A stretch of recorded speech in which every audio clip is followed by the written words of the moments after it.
os irmãos da Igreja Batista Betel, os amigos da Igreja Batista Betel, os irmãos que estão no templo, aqueles que estão chegando também. Que Deus abençoe o nosso culto a Ele. Que nós possamos, queridos irmãos, nesse momento parar tudo. Por incrível que pareça, tem gente que está no meio da pandemia, mas está em correria e em ativismo. Por incrível que pareça, o vírus não conseguiu tirar isso ainda da mente de algumas pessoas. Então, que nós possamos parar a nossa mente, principalmente os pensamentos de ansiedade, de preocupação, os pensamentos de que as coisas podem não dar certo, como vai ser depois da pandemia, como eu vou pagar minhas contas. Tem muita gente ansiosa. E um dos melhores remédios para a ansiedade, queridos irmãos, é nós cultuarmos a Deus. É o momento de parar tudo. Pare o que você está fazendo. Pare o seu trabalho home office. Pare qualquer coisa que você esteja se envolvendo. Não participe do culto limpando a casa. Não participe do culto fazendo outra coisa. Pare para Deus. Se você e eu não pararmos para Deus, a nossa fé, ou o que dizemos que é fé, é em vão. Que Deus nos ajude a viver para Ele. E precisamos desenvolver isso, focando no culto, imergindo no culto, participando do culto, louvando ao Senhor, ouvindo ativamente o que o Senhor tem para nós. E que assim você e eu possamos ser abençoados em nome de Jesus. Amém. Salmo de número 111.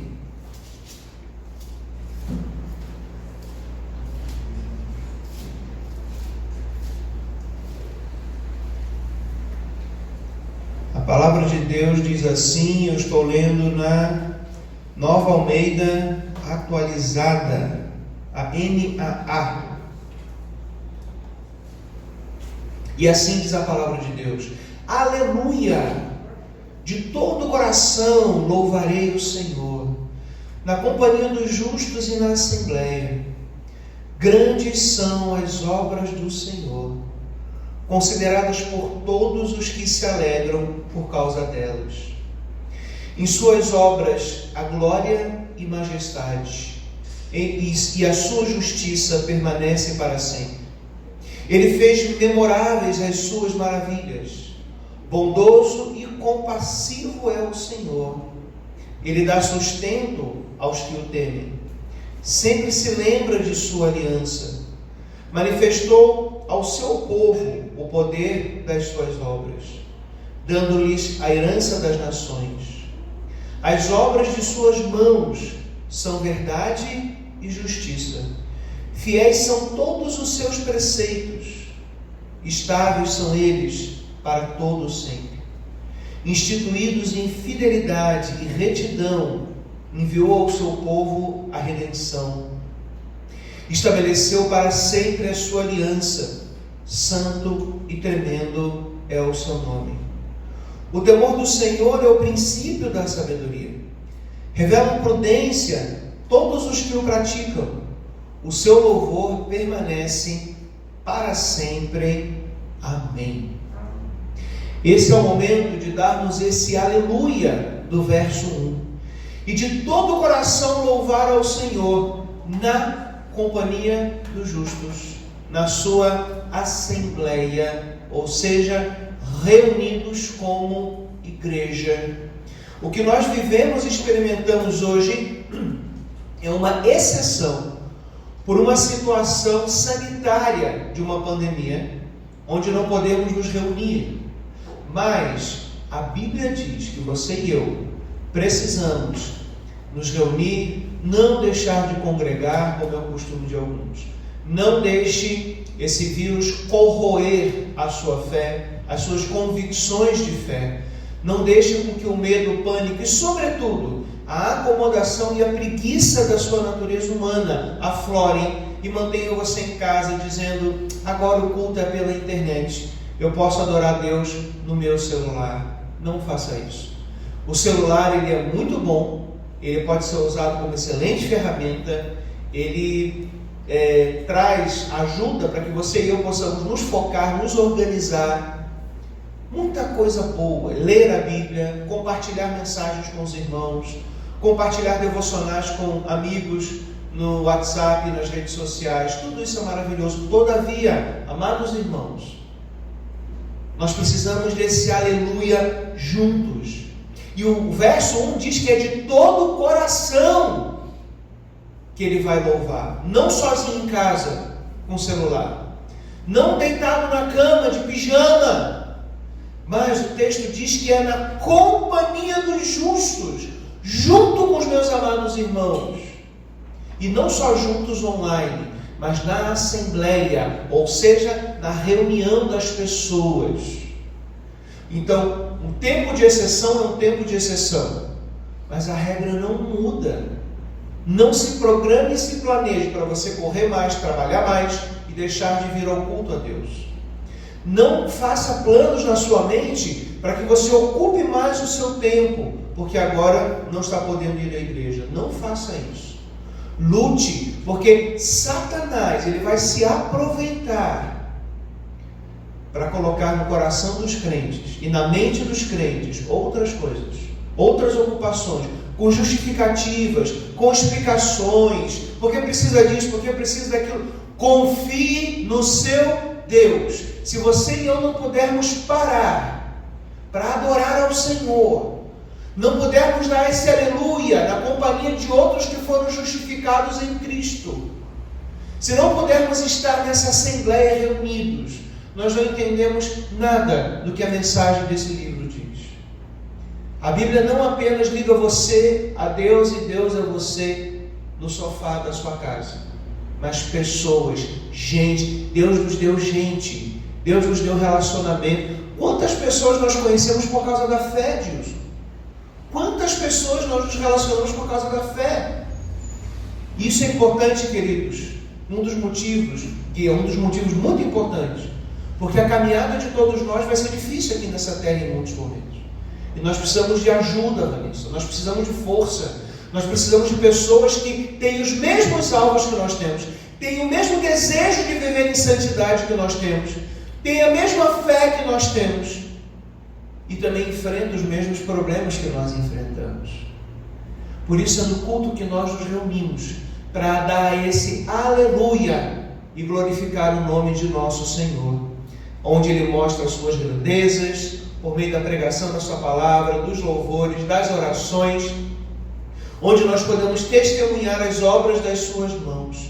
Que nós façamos isso por sabedoria. E o Salmo termina dizendo que o temor a Deus é o princípio da sabedoria. Que nós tenhamos temor ao Senhor para estar reunidos como o povo. Não necessariamente por causa das paredes do templo. Gente, o importante é isso aqui, pessoas. E que Deus nos ajude a driblar esse vírus e as artimanhas do diabo. O teu inimigo, o meu inimigo, ele vai usar de tudo para querer passar a perna na gente. Qualquer oportunidade que ele tiver, ele vai fazer isso. E não vai ser diferente nesse momento de pandemia.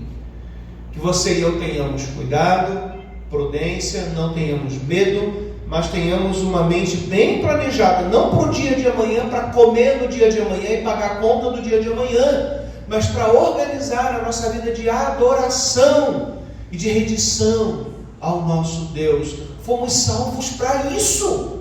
Nós não fomos salvos só para pagar o boleto de amanhã. Nós fomos salvos para adorar a Deus, para que Cristo seja forjado em nós. Esse era o desejo do apóstolo Paulo nas suas orações. Não deixe o diabo te enganar. Mais uma vez, o inimigo das nossas almas vai querer nos enganar. E mais uma vez, a palavra nos dará o escape dessa tentação. Que você e eu estejamos atentos à palavra, para a glória de Deus e para o nosso bem. Em nome de Jesus, queridos. Amém. Amém. Foi muito bom, foi um momento de muita comunhão. Teve mais de 2.000 inscritos.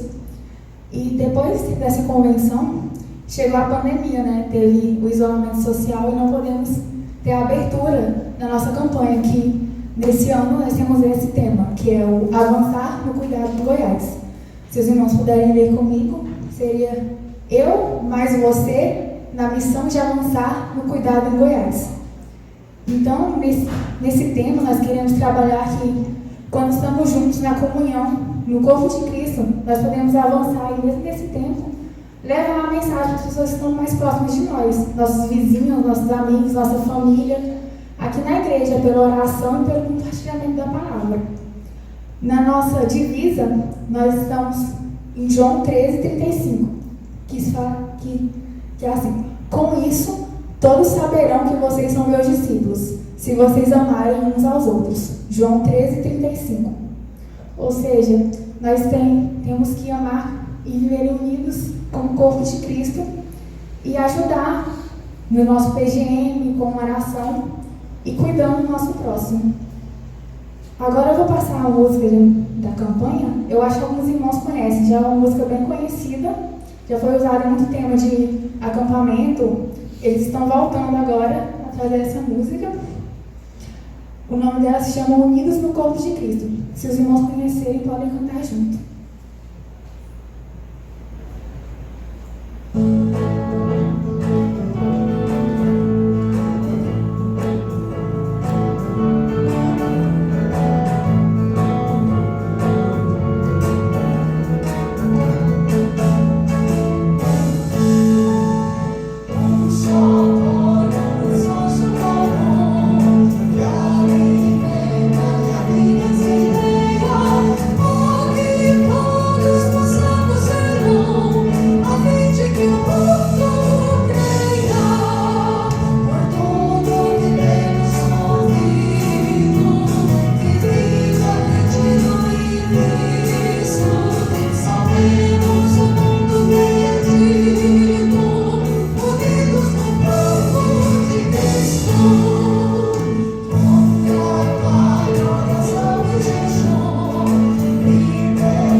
Então, como diz a canção, que a gente possa usar tudo que a gente tem ouvido e aprendido aqui na igreja e unidos como corpo levar essa mensagem ao mundo. Amém? Eu vou orar agora para que nós possamos estar juntos nisso e realmente nos empenharmos para levar esse evangelho que já está tão difundido no estado de Goiás, mas que ainda precisa muitas pessoas serem alcançadas. Amém? Pai, obrigado por mais esse dia, obrigado por cada irmão que está aqui.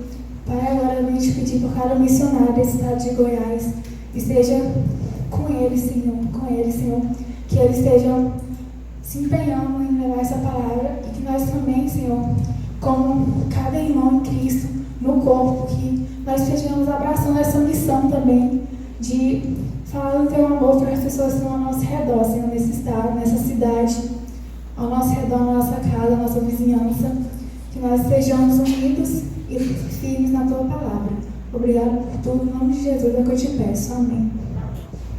Irmãos, boa noite. Os irmãos que vieram preparados têm a oportunidade de dedicar os seus dízimos e ofertas ao Senhor.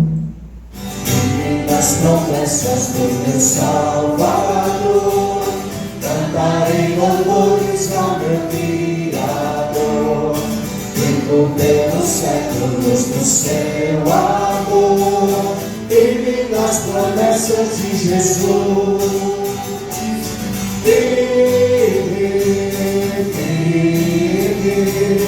Firme nas promessas promessas de Jesus, meu mestre,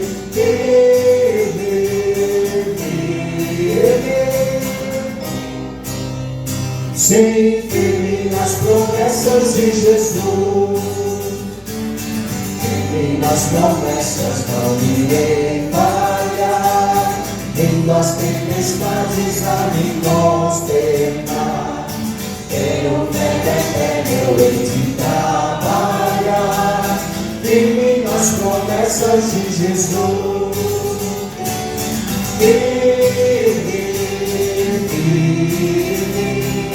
Firme nas promessas de Jesus, meu mestre.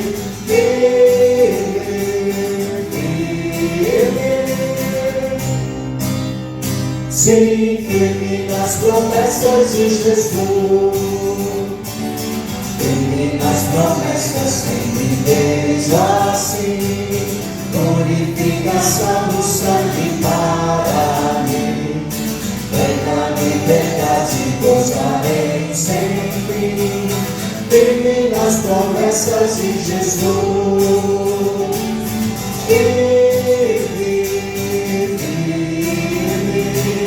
Firme nas promessas de Jesus, meu mestre.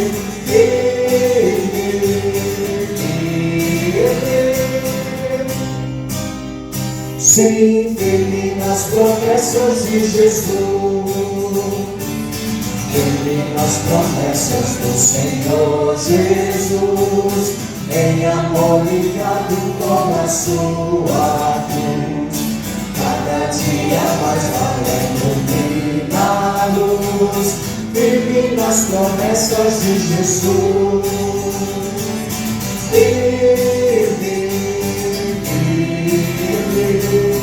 Firme nas promessas de Jesus, meu mestre.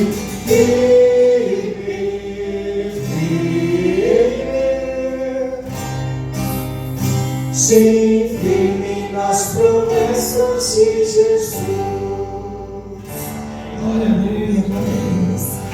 Como as águas correm no mar, toda a terra se encherá da sua glória, Senhor, da sua glória, da sua glória, da sua glória.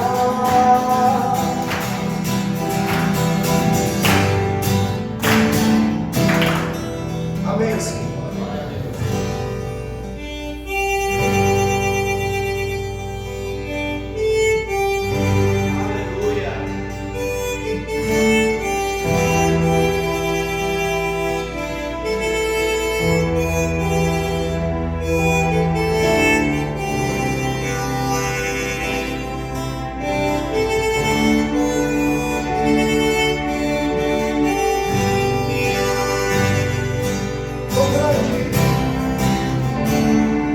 Quão grande é meu Deus, cantarei quão grande é meu Deus, e todos vão te ver. Quão grande é meu Deus, com esplendor do Rei, com esplendor de um Rei, em majestade e luz, faz a terra se alegrar, faz a terra se alegrar. Ele é a própria luz, e as trevas vão fugir. Tremei com sua voz, tremei com sua voz. Quão grande é meu Deus, cantarei quão grande é meu Deus, e todos vão te ver. Quão grande é meu Deus.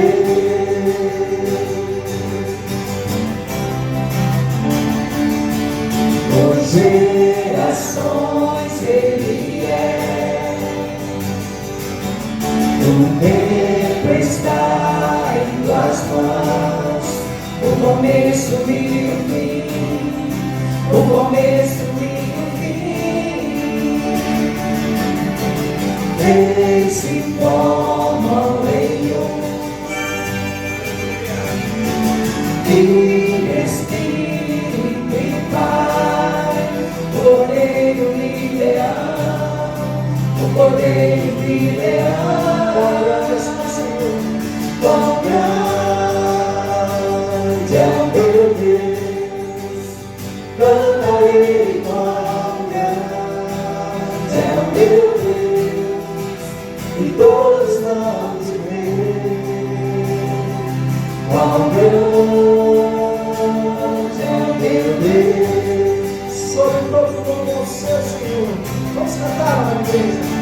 Sobre todo nome é o seu, tu és digno do louvor. Eu cantarei, quão grande é o meu Deus. Sobre todo nome é o seu, Pai. Sobre todo nome é o seu, tu és digno do louvor. Eu cantarei, quão grande é o meu Deus. Ele realiza nas vozes. Quão grande é o meu Deus. Cantarei, quão grande é o meu Deus, e todos vão te ver. Quão grande é o meu Deus.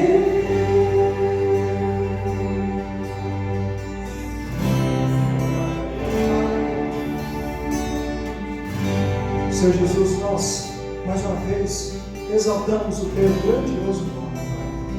Muito obrigado, cada um que está aqui, aqueles que estão acompanhando, Pai, pela internet ou Pai nas suas casas. Também cuide de cada um, traga o sustento do Senhor na vida de cada um. Que nós possamos a cada dia mais cantar e viver isso, Pai, e lembrar que o Senhor é grande, ó Pai. O Senhor é um Deus, ó Pai, que controla todas as coisas, ó Pai, tudo está nas tuas mãos, Senhor Jesus. Muito obrigado, Pai, por esse momento de louvor somente a Ti. Essa é a nossa oração de gratidão, de exaltação a Ti, em nome de Jesus. Amém. Pode sentar, irmãos.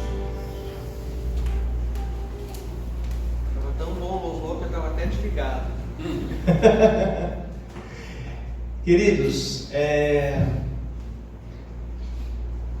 as famílias reais têm o hábito de quebrar protocolos, né? Nós somos a família real de Deus. Então, vou quebrar o protocolo aqui. Nós estamos ainda na nossa série expositiva em Eclesiastes, mas hoje é um dia diferente. Hoje é o dia do pastor e Deus trouxe ao meu coração uma mensagem para que nós possamos entender cada vez melhor o trabalho do pastor na igreja. E é muito importante a gente sempre voltar e revisitar alguns textos da Bíblia que já são conhecidos, mas que, se não forem relembrados constantemente, eles não vão trazer ao nosso coração a eficácia para o qual foram programados. E eu convido então os irmãos e as irmãs a nós abrirmos em Atos dos Apóstolos, capítulo 6. Eu gostaria que esse texto reavivasse o nosso entendimento do ministério da palavra e ficasse claro o motivo do porquê existe um pastor na igreja. Eu mais uma vez agradeço de coração todo o carinho da Igreja Batista Betel, no grupo, no particular, os irmãos que me parabenizaram. E eu repito o que eu disse de manhã na EBD: o meu ministério na Betel eu cumpro com alegria. É bom ser pastor de vocês.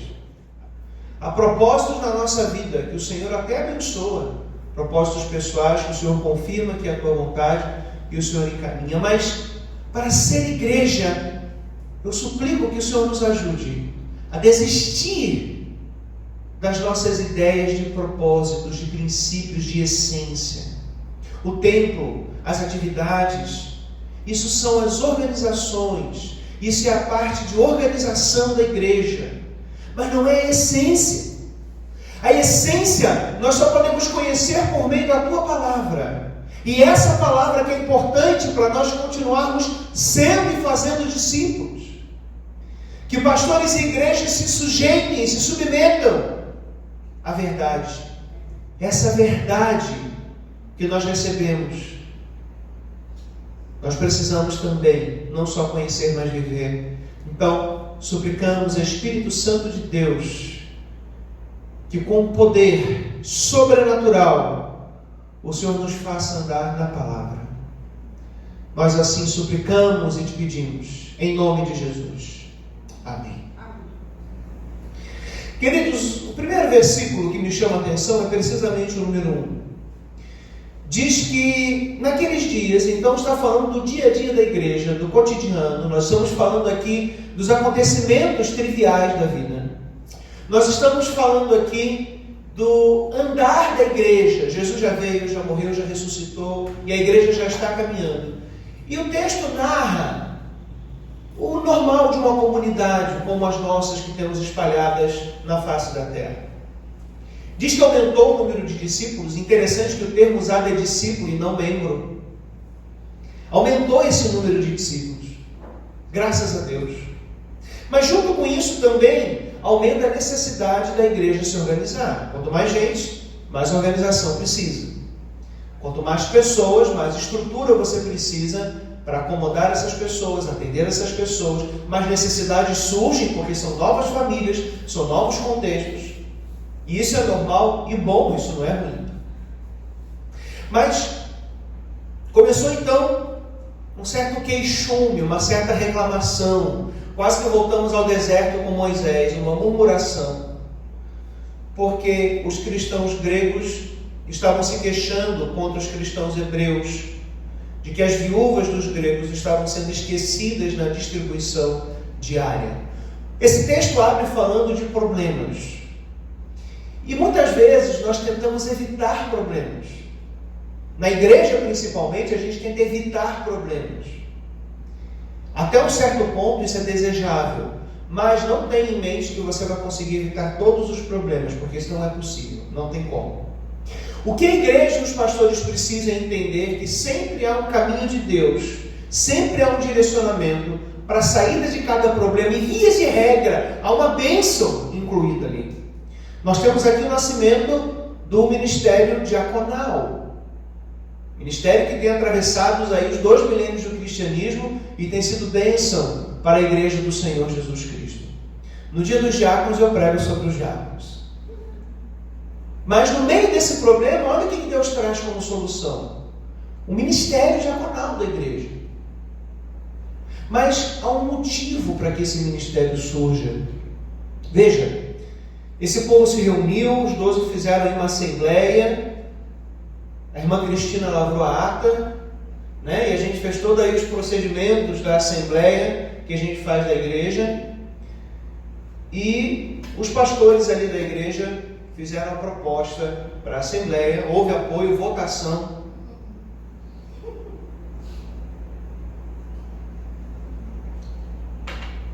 E elegeram pessoas para que então aqueles pastores pudessem orientar e dizer como eles deveriam cumprir aquele trabalho que até então era feito pelos pastores.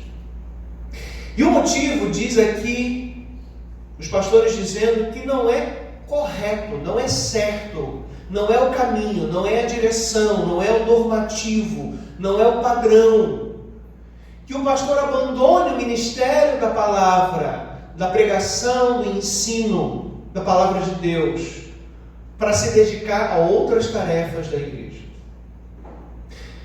Claro que essas tarefas elas são muito importantes. O fato dos pastores não terem que se dedicar a elas não diminui o valor, tanto que o requisito para esses diáconos, olha o que diz aqui: 7 homens de boa reputação, cheios do espírito e de sabedoria, que seriam encarregados do serviço. Naquele momento que a igreja estava precisando, é alguém que administrasse as ofertas para que as viúvas tivessem então o seu alimento. Naquela época não tinha previdência social, não existia INSS, não existia guia de recolhimento. Quem cuidava dos idosos que não tinham mais capacidade de trabalhar, não tinham mais saúde e força para trabalhar, era a família. E a igreja, como uma família, cuidava também desses idosos. Então, parte das ofertas que era recebido era dedicado a isso. Até hoje, naturalmente, a igreja deve fazer esse papel para aqueles membros que têm genuínas dificuldades financeiras. A igreja deve aliviar esses irmãos e essas irmãs. E diz que não era correto abandonar a palavra do Senhor. Olha o termo, não é correto abandonar. Quando o pastor ele deixa a pregação da palavra e todo o trabalho dos bastidores que envolve isso, porque a pregação não é só estar aqui e falar, isso é a entrega do labor do ministério da palavra. Mas, quando o pastor deixa de fazer outras coisas, ele está abandonando a palavra, e isso não é que prejudica o pastor somente ou necessariamente, mas o prejuízo é para a igreja. A igreja cujo pastor não se dedica e não se foca a palavra, ela tem uma perda no ministério da palavra, que é o ministério que a igreja tem para que ela possa se alimentar e receber direção para o seu propósito aqui nessa terra. E no versículo 4, que é o ápice que a maioria dos pastores ouvem logo no seminário, diz: quanto a nós nos consagraremos ou nos dedicaremos, é um serviço sagrado, é religioso, é um ofício, a oração e ao ministério da palavra. Ministério no grego é serviço, não privilégio. Ministério, quando você ouve o ministro da agricultura, o ministro da segurança, o ministro das finanças, são serviços que se prestam à nação. Só deve abraçar esses serviços aqueles que tiverem o interesse de servir as pessoas. É papel de servo. Quando o nosso ministro da Economia, o Paulo Guedes, foi chamado ao Congresso para prestar alguns esclarecimentos logo no início do trabalho dele, eu me lembro de uma fala dele que ele deixou bem claro: eu estou aqui para servir o país. Ministro não é status. Ministro é uma responsabilidade que está conosco dia e noite, nos acompanhando os pensamentos, os sentimentos, a atenção, e no caso do pastor, nunca desliga. Todavia, o foco do pastor é algo que pode ser perdido facilmente, facinho, mas é um foco muito sensível. O pastor pode perder o seu foco, porque é uma tarefa muito específica, que no nosso mundo natural não existe, então não ocupa a nossa preocupação. Se você diz que alguém é médico, isso tem um clique mental automático. Ele é médico, então ele faz isso. Ele é enfermeiro, ele faz isso. Ele é professor, ele faz isso. Ele é pastor. Ele bota um terno domingo à noite, vem para frente das pessoas, fala, ora, e o resto da semana ele dorme. É a ideia de muitas pessoas. Porque só aparece essa pontinha, mas isso é só a ponta do iceberg. Existe por baixo todo um foco que facilmente pode ser perdido em meio às demandas que uma igreja possui. Rápida e facilmente. A tarefa pastoral pode ser desapercebida, inclusive pelo próprio pastor, porque, como eu disse, o trabalho do pastor é um pouco invisível, muitas vezes. Veja, construir um templo, organizar eventos, realizar eventos, comprar equipamentos, fazer reformas, melhorar instalações, administrar. Tudo isso pode ser grandioso e empolgante, ou até chato, conforme a situação. Mas seja como for, isso aparece aos olhos como trabalho. Tem uma história que eu acho que eu já contei aqui, mas como eu disse, eu gosto de repetir algumas coisas porque é didático, que diz que o pastor estava sentado na mesa da sua sala em casa, estudando a Bíblia para preparar o sermão da noite para as ovelhas. E passa um irmão para ir para o trabalho, era durante a semana. E o pastor está ali sentado, ele vira, vê o pastor na janela e fala: ô pastor, descansando um pouquinho? E o pastor diz: não, eu estou trabalhando. E o irmão segue o seu caminho. Na volta, esse irmão passa na casa do pastor e o pastor está no quintal cortando a grama. E ele vira e fala: ô pastor, trabalhando então um pouquinho? Ele falou: não, irmão, eu estou descansando agora. O pastor mais ou menos é assim, ele descansa enquanto carrega a pedra. Mais ou menos é assim a vida do pastor.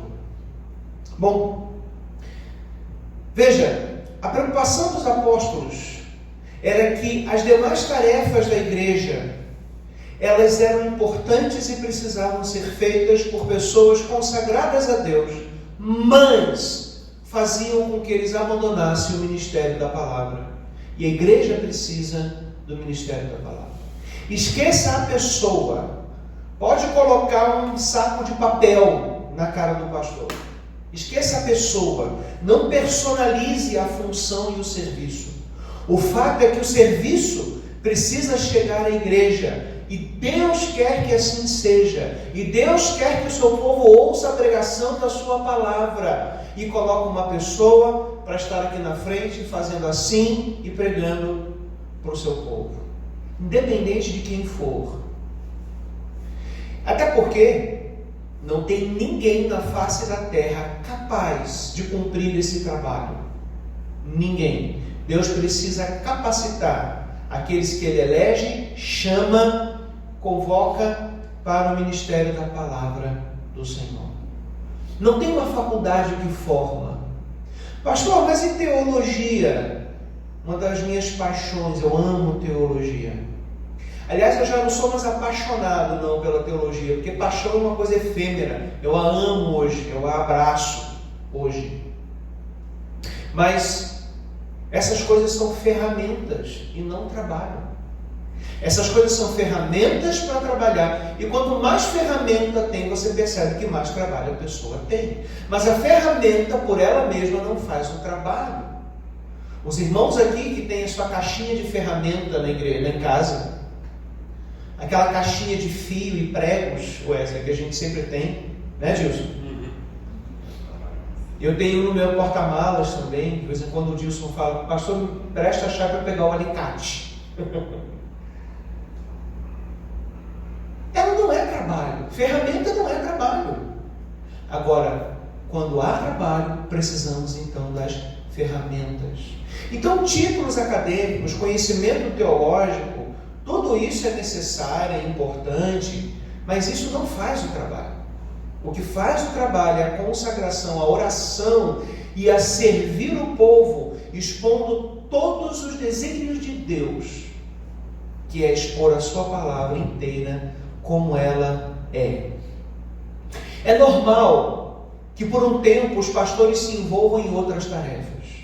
Atos dos Apóstolos é uma prova disso. Quem estava cuidando disso aqui eram os pastores, da distribuição do alimento às viúvas. Ali nós podemos, a palavra mesa, ela tanto pode significar mesa de comer quanto mesa de trabalhar, igual no nosso português. No grego também é assim. Então, muitos autores interpretam que era um trabalho administrativo das ofertas. Lembra que as pessoas traziam as ofertas e colocavam aos pés dos apóstolos? Né? Então, essas ofertas elas eram administradas, a princípio pelos próprios apóstolos. E depois foi transferida para que os diáconos fizessem isso e para que cada viúva recebesse um valor, um sustento, para que ela pudesse comprar os seus alimentos e se manter. Ou pode ser que seja de fato comida. Particularmente, eu acho mais provável que se trate de administração financeira para a igreja. Ou seja, a organização da igreja está nascendo aqui. Em essência, como eu disse, paredes, estrutura, templo, púlpito, nada disso é a essência da igreja. A essência da igreja é Deus e o seu povo. Isso é a essência da igreja. O restante é a organização da igreja. E ao longo dos anos, e à medida que as necessidades foram aumentando, mais pessoas foram sendo levantadas para que pudessem cuidar dessa organização. À medida que nós temos, inclusive, a lei dizendo que a igreja precisa ter um CNPJ, um estatuto, ou seja, uma pessoa jurídica, aumenta o trabalho da igreja. E quanto mais aumenta, mais os pastores devem delegar esses trabalhos para que ele continue se consagrando à oração e ao ministério da palavra. Mas é normal que o pastor se envolva até um certo ponto, ou seja, na plantação dessa igreja ele está envolvido com muitas coisas. É normal. Um pastor, quando está plantando uma igreja, um missionário, ele se envolve com tudo. Quando está revitalizando a igreja, ele envolve isso tudo. Ou, quando estamos num processo extremamente necessário no século XXI, que é de tornar a igreja cada vez mais contemporânea, rever processos, gestões, trabalhos, administração. Essa revisão vai envolver sim ocupar o pastor, mas precisa ter um ponto em que depois ele vai delegando para que as pessoas continuem o trabalho. Lá na frente, se precisar de outra revisão, paramos tudo e fazemos isso. Eu me lembro, quando eu ainda dava aula no seminário teológico batista aqui em Goiânia, o nosso reitor, ele queria fazer um dia inteiro, juntar todos os professores. Tá vendo como seca a garganta o ar-condicionado? Botar um umidificador aqui. O reitor, ele falou assim para mim: professor, eu vou juntar todos os professores num dia, nós vamos fazer um almoço aqui no seminário. E nós vamos nos debruçar sobre todos os planos de ensino, e rever ementa, bibliografia e tal. Eu falei, isso vai dar um trabalho monstruoso, num dia não vai dar, para rever tudo não vai dar. Ele falou, é verdade, se precisar um feriado a gente faz isso. Porque de tempo em tempo, você e eu temos que revisar as coisas. Você e eu temos que olhar a nossa própria vida pessoal e falar, para aí, será que tudo que eu fiz do jeito que eu fiz até hoje não pode ser melhorado, simplificado, não tem uma tecnologia nova que possa me ajudar, não tem algumas coisas que eu possa rever e melhorar na minha vida? Isso é extremamente normal. Então, é comum que às vezes o pastor se envolva nisso, no processo de renovação da igreja. Porém, nós pastores precisamos dizer a nós mesmos que nós não damos conta de tudo e que nem todo o trabalho é nosso, mas que todos nós vamos servir a Deus, cada um com o seu dom e cada um com o seu chamado para servir. Não é normal que o pastor faça tudo o tempo todo, até porque senão ele vai abandonar a si mesmo e a sua família, além do ministério da palavra, que é o mais importante. E o pastor assim não vai ter utilidade nenhuma para a igreja, porque a referência do pastor é cuidar da sua família. Não que ele seja perfeito, não depende só dele. Depende dos filhos, já maiores, cuidados de entender. Depende da sua esposa também, colaborar, ser uma esposa participativa, submissa, bíblica. Não depende só dele. Mas é ele quem vai dar essa direção. Por isso também, talvez alguns irmãos que nos assistam aqui seja uma frustração, mas pode ser um pouco desagradável e desconfortável, mas é a verdade, tem que ser dita. Não existe pastora na Bíblia. Porque é muito fácil entender isso. A comparação que a Bíblia traz para um pastor exercer o ministério é de chefe de família. E na família cristã, quem cuida, quem lidera e quem governa o lar é o homem. Não é uma questão de gênero. Até tem mulheres que fazem muito melhor o trabalho que homens, muito melhor. Eu sempre brinco com a Fabiana aqui na secretaria e falo assim, homem é mole, né, Fabiana? Homem é difícil. Você pede uma coisa para o homem, às vezes, nossa, é dureza, demora. Você pede para uma mulher, você piscou, está pronto. Está pronto com uma florzinha em cima e cheiroso. Mulher é muito competente. Se fosse do ponto de vista de competência, seria melhor, talvez, a gente ter algumas pastoras. Mas o trabalho ele é feito no coração e feito segundo papéis que a palavra de Deus define.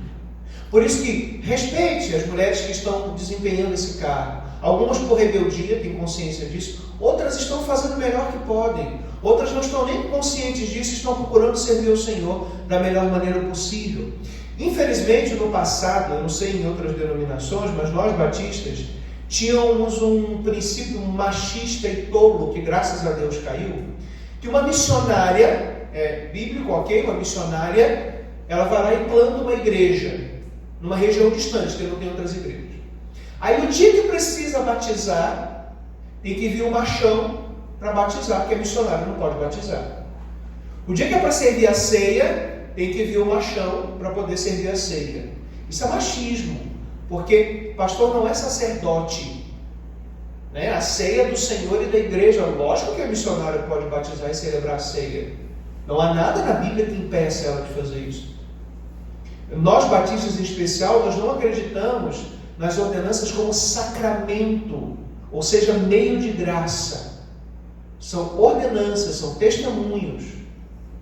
Sacramentos ou meios de graça para nós é a palavra, a oração e a igreja, as pessoas, por onde Deus flui a sua graça. Então, algumas pessoas justificaram que as mulheres se tornassem pastores, ou muitas missionárias se tornassem pastores, para poder batizar e ministrar ceia. Bastava admitir que a gente estava errado por muitos anos, era só isso. Mas o orgulho às vezes não deixa, né? E o machismo de alguns pastores, infelizmente, também não deixa. Mas, voltando aqui ao que a gente está falando, só para pontuar isso, né? Porque tem mulheres de Deus que fazem trabalhos fantásticos, mas, biblicamente, esse trabalho deve ser feito por homens vocacionados, não por serem homens, mas pelo tipo de papel que desenvolve. Assim como o marido não tem como viver o papel de uma mãe no lar, você vê, tem mães solteiras e pais solteiros hoje em dia também. Eles fazem o melhor deles, criam seus filhos sozinhos, mas o pai nunca vai conseguir fazer o papel de uma mãe, por mais que ele queira, por mais que ele se esforce. Talvez ele faça o papel melhor do que mães ruins, sem dúvida. Tem pastores que vão fazer o papel melhor do que pastores ruins. Então, volto a dizer, não é uma questão de gênero, mas de essência. O homem não tem como entender o papel de uma mulher, e a mulher não tem como entender o papel de um homem. E o pastor, ele precisa ter o cuidado de um pai para a igreja, ou seja, zelo, provisão, proteção, direção para essa igreja. Veja, inúmeras igrejas hoje apresentam dificuldades de caminhar, porque o mundo mudou e mais. Eu não gosto muito do termo "o mundo mudou no passado". Acredito que o verbo não deve estar no passado. Devemos conjugar no gerúndio. O mundo está mudando, ou o mundo continua mudando. Significa que a igreja vai ter que continuar mudando. Algumas mudanças que foram feitas, talvez vão precisar de outras mudanças serem feitas. Não para nós nos adaptarmos a valores do mundo, mas à vida, ao funcionamento, à realidade desse mundo. E nós ainda temos inúmeros pastores, líderes e membros que trabalham apenas para a repetição de um trabalho que sempre existiu, e muitas vezes sem refletir sobre o que estão fazendo, debaixo da bandeira que diz: tem que ser feito assim, porque sempre foi feito assim. Isso é igreja. Igreja é a essência. O que diz a igreja o que ela é, a identidade da igreja é a palavra. Por isso o ministério da palavra precisa ser mantido, volto a dizer, não pelo pastor porque não serve, mas por causa da igreja que precisa ouvir o que ela é à luz da Bíblia e continuar avançando no seu conhecimento, na sua identidade, na sua missão e no seu serviço. E apenas a palavra de Deus vai nos dar isso, queridos. A tradição não tem como manter firme a nossa identidade. Ela vai repetir o que nós tínhamos formado de identidade até um ponto da história. Mas depois isso precisa continuar e tranquilamente vai se adaptar, melhorar, progredir, mas mantendo a mesma identidade. E apenas a palavra pode fazer isso pela igreja. O pastor não pode fazer isso pela igreja. A palavra pode fazer isso pela igreja. Os líderes não podem fazer isso pela igreja. A palavra pode fazer isso pela igreja. Os anjos não podem fazer isso pela igreja. A palavra pode fazer isso pela igreja. Então, hoje de manhã, depois do EBD, a Norma e o César e eu estávamos conversando sobre isso.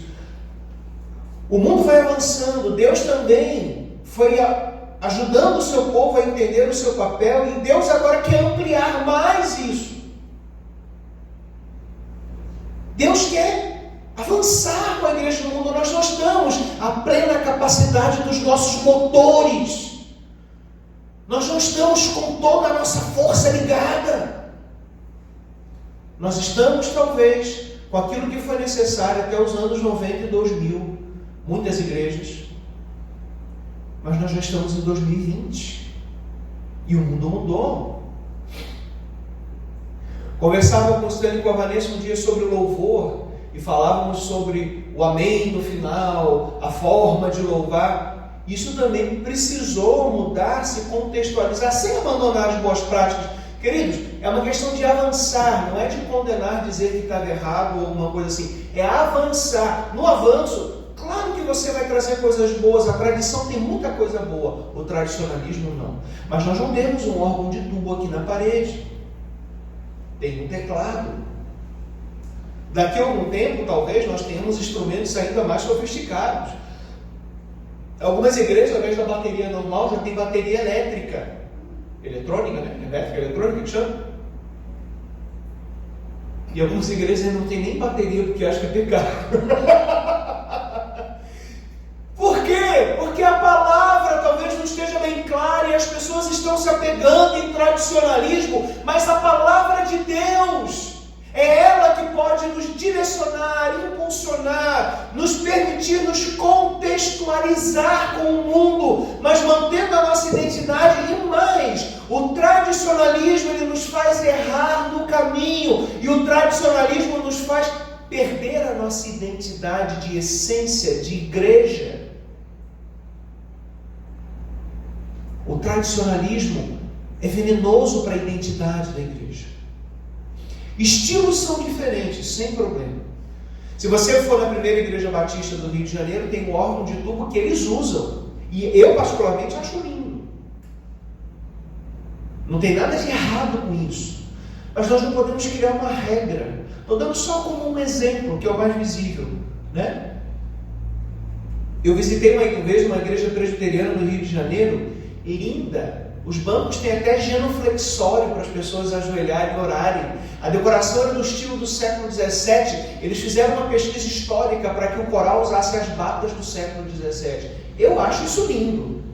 Mas para muitas pessoas ninguém vai visitar uma igreja assim. Ninguém vai num lugar assim. Eu acho lindo. Mas muita gente não vai usar. Não vai lá.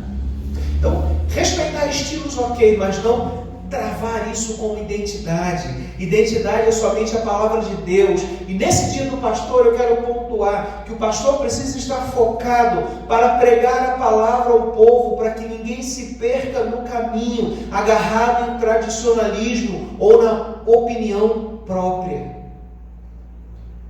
Porque senão, se o foco do ministério da palavra for perdido, a igreja também pode errar o foco da sua missão.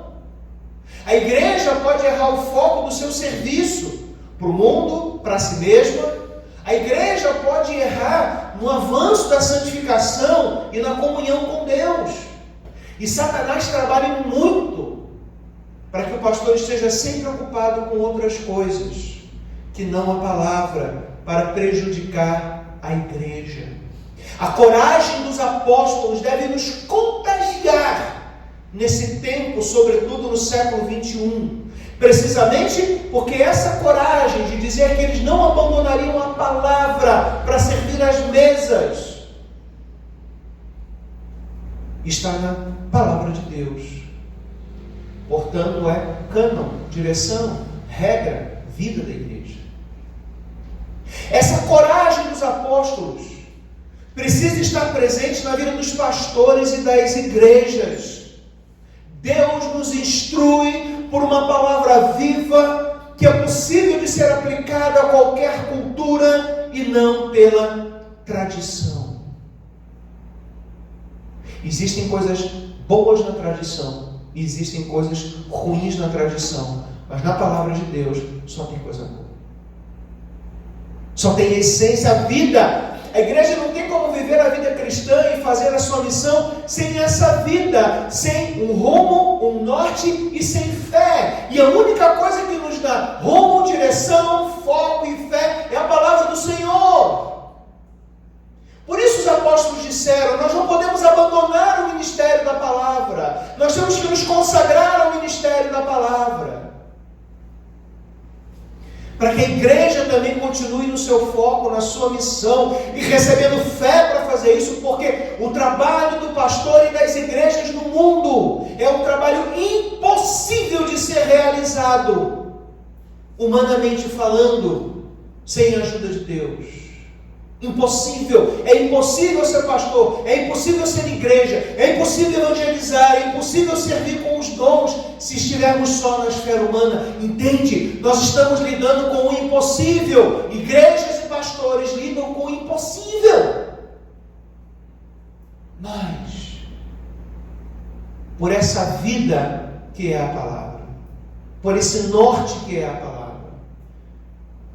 pelo poder do Espírito Santo na palavra, nós então podemos cumprir a missão e fazer aquilo que o Senhor tem para nós. Nesse dia do pastor, quero lembrar também aos pastores que me ouvem aqui. Deus coloca a figura do pastor na igreja para um trabalho que aos olhos humanos, pastor, pode até parecer fácil em ações. Olha, irmãos, sentar, ler e estudar a Bíblia, ajoelhar e orar, não parece um trabalho difícil, externamente falando. Sentadinho, na cadeirinha giratória, os livrinhos ali do lado, paixão dos pastores, escrever no computador, dobrar o joelho e orar. Não tem um desgaste físico muito grande.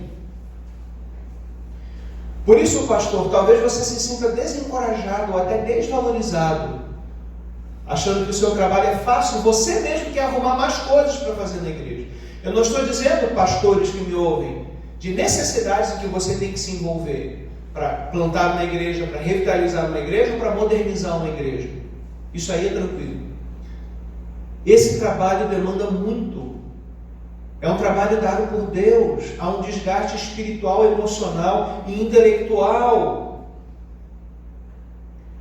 que exige o que não é mensurável do ponto de vista de quem não tem um chamado. Jeremias, capítulo 3, versículo 15, o Senhor diz assim: darei a vocês pastores segundo o meu coração. Então tem um talhar por dentro de pastores verdadeiros, que os apacentem com conhecimento e com inteligência. Há um desgaste, e não só intelectual, embora há muito desgaste intelectual também, mas não dá para ser comparado nem ao trabalho de um professor. E eu não falo isso porque eu sou pastor, eu falo isso porque a Bíblia mostra isso. E o nosso trabalho também não para por aí, pastores amados que me ouvem. Não adianta eu chegar aqui e te dar uma palavra de motivação: pastorzão, vai dar tudo certo. Isso é pífio diante do que todos nós precisamos para viver o que Deus nos chamou para ser nessa terra.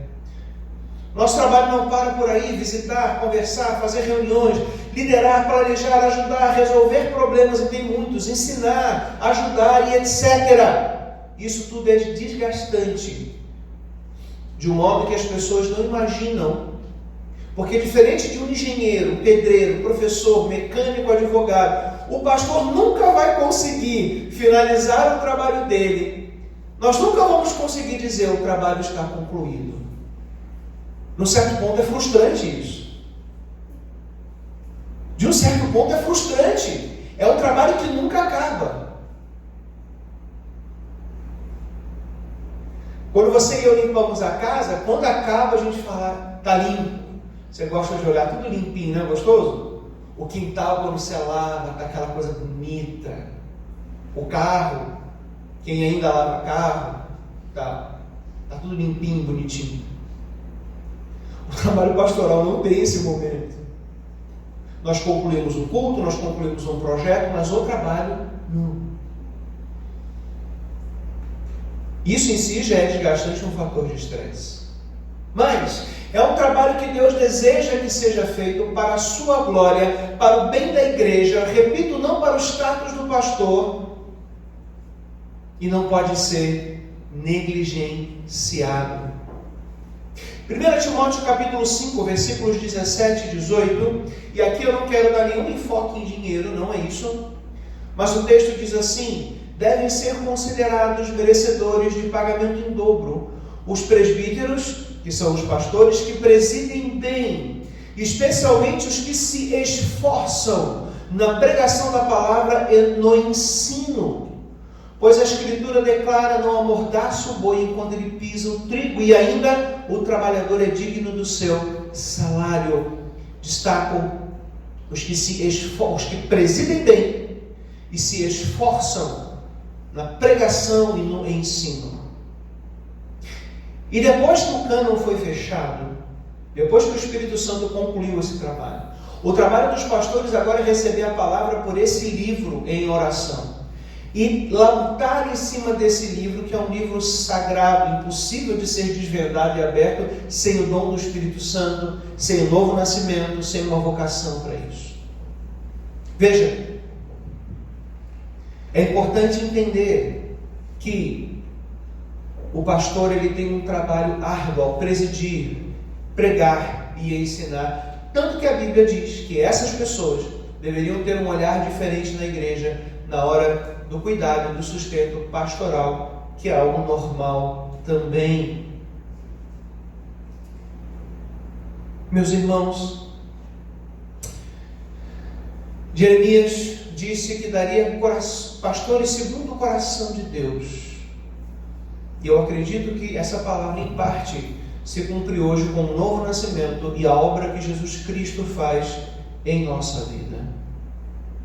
Deus quer o ministério da palavra bem ativo, mas no seu foco, na sua igreja, desde Atos dos Apóstolos até o fim. Deus quer o ministério da palavra nas igrejas para que o seu povo receba o que precisa para a vida. Concluindo, quero dizer para os irmãos que o chamado consome o coração de um pastor, sua vida, seus dias e suas noites. Os irmãos aqui da igreja, graças a Deus, eu sei que oram pelo seu pastor e cuidam. Repito como eu falei, eu sou um pastor alegre, eu não tenho absolutamente nada para falar da igreja. A igreja realmente tem uma maturidade nesse ponto. Mas eu sei que algumas pessoas que nos assistem, algumas igrejas ainda não chegaram lá. De coração eu me preocupo. Os pastores aqui do campo sabem o quanto constantemente eu falo isso no nosso grupo de WhatsApp, nos encontros e em tudo que fazemos. Não são todos os pastores que, como eu, têm o privilégio de ter uma igreja abençoada para pastorear. Não são todos os pastores que, como eu, podem viver em tempo integral no ministério, porque podem ser sustentados dignamente pela igreja. E esses pastores precisam, talvez, de um cuidado redobrado dos seus colegas e das suas igrejas. O Senhor Jesus Cristo disse para Pedro 3 vezes: tu me amas? Em João capítulo 21. Pedro respondeu as 3 vezes que sim. E eu não vou me ater aqui no diálogo, na palavra grega A ou B, porque não é esse o ponto da mensagem. Mas eu quero me ater no que Jesus disse depois que checou o amor de Pedro. O Senhor disse: pastorei as minhas ovelhas. O pastor faz isso por amor a Cristo em primeiro lugar. E depois, por amor às próprias ovelhas que foram lavadas no sangue de Cristo. Esse é o nosso grande privilégio. Não é status, não é o PR na frente do nome, não é o número da inscrição na ordem dos pastores, não é o título, não é o título na ata, mas o grande privilégio é servir ao rebanho pelo qual Cristo derramou o seu sangue. cada um de vocês aqui, amados irmãos, amados da nossa igreja que estão nos assistindo. Cristo morreu por vocês, por mim, e é o meu privilégio poder alimentar com a palavra essas pessoas que receberam nova vida por causa da obra do Calvário. O apóstolo Paulo disse em 2 Coríntios 11:2: o zelo que tenho por vocês é um zelo que vem de Deus. Eu os prometi a um único marido, Cristo, querendo apresentá-los a Ele como uma virgem pura. E ele continua no versículo seguinte: o que receio e quero evitar é que, assim como a serpente enganou Eva com astúcia, a mente de vocês seja corrompida e se desvie da sua sincera e pura devoção a Cristo. E no versículo 28 ele disse: além das coisas exteriores, há o que pesa sobre mim diariamente, a preocupação com todas as igrejas. A preocupação do pastor não é se o ar-condicionado está na temperatura certa, se o banco está confortável. A preocupação do pastor é se o diabo não vai enganar as ovelhas, e as ovelhas perderem a sinceridade, o amor a Jesus Cristo, e uma vida consagrada em que envolva a renúncia do mundo do pecado e da influência do diabo, para que o pastor entregue esse rebanho como uma noiva para o seu noivo. Essa é a preocupação de um pastor. Por isso, às vezes, o pastor é chato. Ele repete inúmeras vezes as mesmas coisas. Ele escreve nas pastorais dos boletins que os irmãos precisam ser fiéis. Ele diz para os irmãos lerem a Bíblia todo dia e fazerem devocional. E ele repete essas coisas porque precisamente são essas coisas que fortalecem a igreja e não o próprio pastor. O pastor sabe que ele não pode edificar o rebanho por ele, mas ele sabe o que Deus mostra na palavra, o que edifica o rebanho, e o zelo é que as pessoas não se desviem no seu pensamento. E assim como Jó temia pelos seus filhos, um pai de família preocupado com os filhos, o pastor, como esse pai de família, também se preocupa para que os filhos de Deus e não dele abandone a sinceridade a Jesus Cristo, comecem pelo Espírito, mas queiram terminar pelas obras. Queridos irmãos, hoje, quando você voltar para casa, ore por mim. Eu preciso das suas orações. Eu sou um homem normal como qualquer um, mas que tem esse zelo, esse fogo ardendo no coração, para que a obra de Deus avance, para que a pregação da palavra prospere, para que os irmãos estejam bem. Queridos que nos assistem na internet, ore pelo pastor da sua igreja. Eu acho interessante o agir de Deus às vezes na internet. Um dia, quando eu cheguei em casa, eu recebi um WhatsApp de uma irmã de outra igreja, e por alguma razão naquele dia ela não assistiu o culto da igreja dela. Não sei se teve algum problema na transmissão, não sei o que foi, e ela assistiu da nossa igreja. E naquele dia eu falei assim: olha, Deus está dando a direção que você precisa. O seu pastor tem pregado e tem ensinado, ouça o que ele diz. E ela me respondeu: pastor, você me deu a resposta que eu precisava. De fato, o meu pastor fulano tem dito tudo o que eu preciso, mas eu não tenho dado ouvidos. O que significa que aquele pastor tem pregado a palavra de Deus, o ministério da palavra. E muitas igrejas aí fora, precisamos voltar ao respeito e à valorização dos pastores. Não é porque há pastores que pisam na bola que os vocacionados que querem servir também precisam colher esses frutos podres de escolhas erradas. Eu concluo de verdade, dizendo: pastores e igrejas, cuidem com foco do ministério da palavra, por causa da palavra, da glória de Deus e do bem do seu povo. Assim nós estaremos vivendo o que Deus planejou para nós, e que assim Deus nos ajude a sermos fiéis e sinceros até a morte. Amém, queridos? Amém.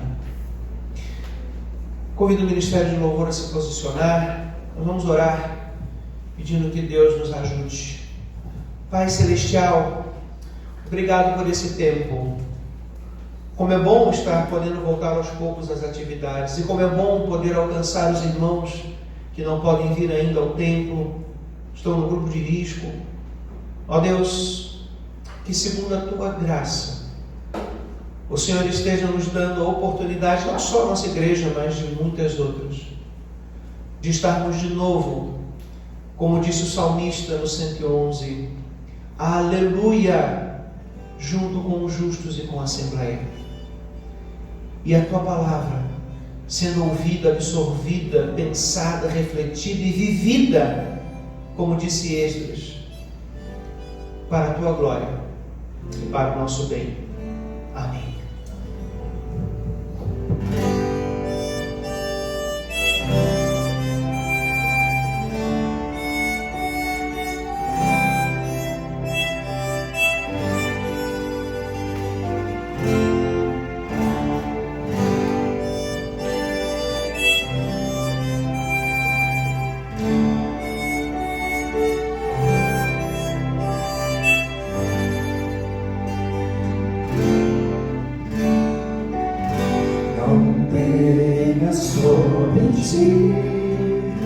Com só cuidado, qualquer que seja, pois somente seria muito para ti.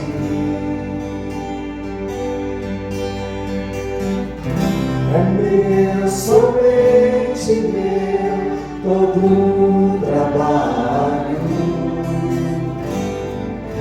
e o teu trabalho é descansar em mim. É meu, somente meu, todo o trabalho, e o teu trabalho é descansar em mim. Não temas. Não temas quando enfim tiveres que tomar decisão. Entrega tudo a mim, confia de todo o coração. É meu, somente meu, todo o trabalho, e o teu trabalho é descansar em mim. É o Senhor todo o trabalho. É meu, somente meu, todo o trabalho, e o teu trabalho é descansar em mim. E o teu trabalho? E o teu trabalho é descansar em mim.